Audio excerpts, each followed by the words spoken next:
Cuando era chico, en la biblioteca de la casa de mis abuelos, encontré un libro. Ese libro tenía unas ilustraciones que cautivaron mis ojos de niño. Se trataba de La vida en el campo de John Seymour, una obra que recién muchos años después supe de la importancia que aún hoy conserva. Pero volviendo a las ilustraciones que me cautivaron de niño, se trataba de hermosos dibujos en sepia de escenas del trabajo en el campo, plantas, animales, herramientas, chacras, que para un niño del conurbano bonaerense de los años 80 era algo así como ciencia ficción. Resulta que el impacto de esas imágenes fue tan fuerte que influyeron en gran medida en mi vocación. Algunos años después, ya en la facultad estudiando agronomía, escuché hablar por primera vez de la importancia de la diversidad. Lo escuché en boca de una profe, una hermosa persona que recuerdo con mucho cariño y que, como sucede muchas veces, el destino o la casualidad enlazaron de forma curiosa su apellido con su profesión. Es que esta profe se llamaba Ana Brócoli. Sí, una ingeniera agrónoma llamada Ana Brócoli, que además de agrónoma era una luchadora y reivindicaba muchas causas prácticamente inexploradas en las facultades de agronomía de aquel entonces, como la soberanía alimentaria, la agroecología, la biodiversidad, especialmente desde el punto de vista del patrimonio genético y de la importancia de que el mismo esté en manos de sus legítimos dueños, los agricultores. También nos hablaba de los impactos ecológicos, económicos y socioculturales de la agricultura. En definitiva, se trataba de una pionera, una visionaria que además era amante del arte, cantante, viajera, una persona consecuente con la diversidad de la que nos hablaba. En ese contexto, escuché hablar por primera vez de diversidad. No está de más decirlo, en un ámbito especialmente cosmopolita y diverso, en una universidad nacional pública y gratuita, en pleno corazón del conurbano bonaerense. De boca de otra gran docente, cuyo apellido también responde en gran medida a su profesión, la doctora Molina, citogenetista de maíz, un cereal Molino Molina, conocí al teosinte. La planta de la imagen es un teosinte. Increíblemente, a partir de esa planta, prácticamente sin valor alimenticio, los pueblos originarios de América crearon el maíz, domesticaron el maíz, un superalimento. Dicho sea de paso, o no tan de paso, la domesticación del maíz representa un salto tecnológico increíble, inconmensurable, posiblemente mucho más grande que muchos de los saltos tecnológicos que hoy nos sorprenden y nos deslumbran, tanto como las ilustraciones que cautivaron mis ojos de niño. En la domesticación del maíz sorprende mucho más que en cualquier otro cultivo las enormes diferencias entre el maíz actual y su ancestro silvestre, el teosinte. En el cuento El Principito, Exupéry da una clara explicación de lo que significa domesticar. En un momento el zorro le explica al Principito que domesticar es crear lazos, tener necesidad el uno del otro. Y de hecho es así. Las plantas silvestres poseen adaptaciones fundamentales para vivir en la naturaleza. Características tales como la capacidad de dispersar sus semillas y frutos, y la presencia de estructuras que protegen a esas semillas y frutos. En el proceso de domesticación que comenzaron los antiguos pobladores de América hace alrededor de 9000 años, las plantas en domesticación fueron perdiendo esas características. ¿Por qué? Porque ambas son características indeseables para cultivar a las plantas, cosecharlas y aprovecharlas como alimento. Las plantas domesticadas carecen entonces de estas características, la de la capacidad de dispersar sus semillas y la de las estructuras que protegen a esas semillas y frutos. Al madurar, las semillas y frutos no se separan fácilmente de la planta que les dio origen, lo que les permite a los agricultores esperar que maduren y estén suficientemente secas para poder conservarlas. A su vez, la menor cantidad de estructuras que protegen a semillas y frutos permiten que sean mejor aprovechables como alimento. Sin embargo, las plantas domesticadas difícilmente sobreviven en la naturaleza sin la ayuda de los agricultores. ya que sus semillas no caen al suelo, o si caen, lo hacen todas juntas, germinando y compitiendo unas con otras. O bien, la escasez de estructuras de protección de semillas y frutos determinan que se dañen y o germinen en el suelo cuando aún las condiciones ambientales no son propicias. Esto es lo que, como dijo el zorro del Principito, crea lazos inexorables entre el cultivo y las y los agricultores, y determina que tengan necesidad el uno del otro. Algo similar a lo que ocurrió con el maíz en América, ocurrió con el trigo en Europa, el arroz en Asia, el sorgo en África. La papa y el tomate también fueron domesticados en el continente americano.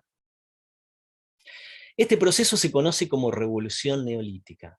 Básicamente, se trata del momento a partir del cual la humanidad pasó, en forma más o menos sincronizada, milenio más, milenio menos, hace alrededor de 10.000 años, de ser cazadora y recolectora a ser predominantemente agricultora. Y según se sabe, en la invención de la agricultura, las mujeres fueron protagonistas. Cuando las mujeres y los hombres del Neolítico realizaron estos descubrimientos, no existían las fronteras, ni la propiedad privada, ni la propiedad intelectual, ni el dinero. Para ser justos, los seres humanos no fuimos los primeros agricultores, ni los primeros en domesticar a otras especies. Las hormigas nos anteceden por 50 millones de años, y desde entonces las unen lazos inexorables con los hongos que cultivan en los hormigueros y de los cuales se alimentan. Esta invención de los antiguos humanos, la agricultura, provee a las sociedades de la actualidad de una gran diversidad de productos, alimentos, fibras, alcohol, incluso biocombustibles. Volviendo a la explicación de la domesticación que el zorro le da al Principito, crear lazos, los lazos entre agricultores y cultivos se están rompiendo desde hace décadas, cada vez en forma un poco más marcada. Por un lado, la intensificación de los sistemas productivos agropecuarios a partir de mediados del siglo XX determina la destrucción sistemática de ecosistemas con la pérdida de biodiversidad y de servicios ecosistémicos que ello conlleva. Muchos de estos servicios ecosistémicos, como la polinización y el control biológico de plagas, son fundamentales para la propia producción agropecuaria. Además, esto determina el desplazamiento de comunidades cuyos medios de vida dependen de esos ecosistemas. Pueblos que al desaparecer llevan para siempre cultura, lenguas, saberes, cosmovisiones, valores, que desaparecen cuando ellos se van. A su vez, la diversidad propia de cada cultivo se está deteriorando conforme se reemplazan cultivares locales por variedades comerciales homogéneas y de difusión masiva.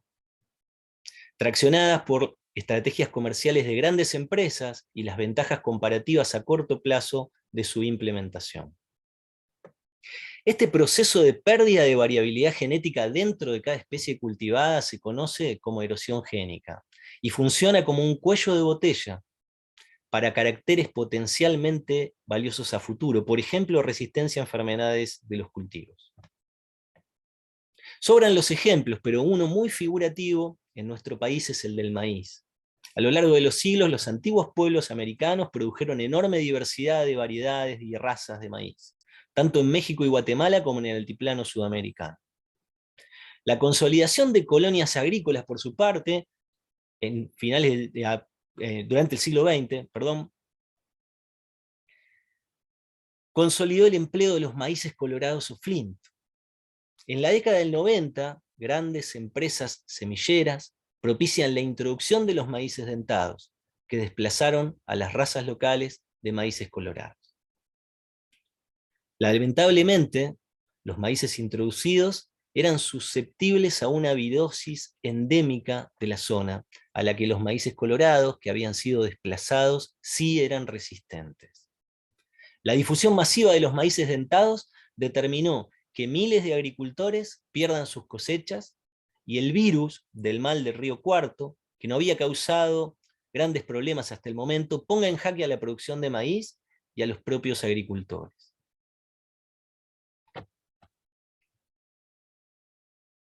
Esta susceptibilidad asociada a cultivos poco diversos no es novedosa. Tiene antecedentes a lo largo de la historia. Un buen ejemplo es la hambruna irlandesa del año 1845, asociada a la escasa diversidad del cultivo de papa en la Irlanda de la época, asociada a los escasos tubérculos que sobrevivían al viaje en barcos de vela desde América, de donde es originaria la papa. Esto determinó que todos los cultivos de papa de ese país sean susceptibles al tizón tardío de la papa. Fue algo así como una bomba de tiempo que explotó cuando el patógeno estuvo presente y las condiciones ambientales fueron propicias. Alrededor de 1 millón de personas murieron de hambre y otro millón tuvo que emigrar de Irlanda. Los problemas asociados a la erosión génica y a la pérdida de variabilidad genética son también un problema muy actual. Desde hace poco más de una década, la producción mundial de trigo, un cultivo que aporta la 1/5 parte de las calorías consumidas por la humanidad, está en peligro debido a la aparición de una cepa de roya, un hongo que ataca el cultivo para la cual los cultivares comerciales de trigo no presentan resistencia. En definitiva, las consecuencias de la pérdida de diversidad son catastróficas, ecológica, económica y socioculturalmente. La vulnerabilidad de la estructura económica se asocia a la disminución de la diversificación productiva y determina el condicionamiento directo por parte de las fluctuaciones de precios de unos pocos productos genéricos, denominados commodities. Esta pérdida de diversidad en la economía afecta además las condiciones de empleo, la inserción social, las condiciones de vida y la riqueza cultural de la población. Existen innumerables razones para prestar atención a la diversidad y su protección incondicional. Por supuesto, muchísimas más de las que pudimos haber comentado precedentemente. En todo caso, la diversidad es fundamental, para todos y en todo momento. La sostenibilidad y nuestro propio desarrollo como sociedad humana depende inexorablemente de entender y proteger a la diversidad, desde una perspectiva amplia y sistémica, desde los genes hasta la sociedad y la cultura, desde una semilla a la política, desde la biosfera hasta las cuestiones de género. Universos dentro de otros universos, diversidades afuera y también adentro, diversidad incluso adentro de uno mismo. Como esa profe que hace muchos años me habló por primera vez de diversidad. Muchas gracias.